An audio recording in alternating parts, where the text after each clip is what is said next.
Today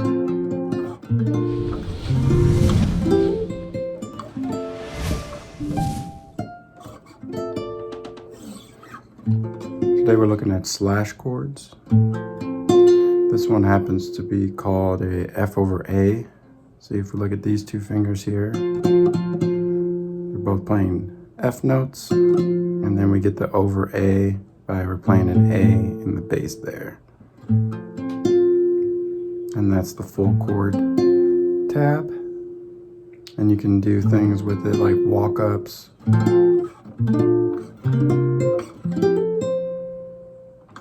Or you could just go into it before you go into a minor 7, like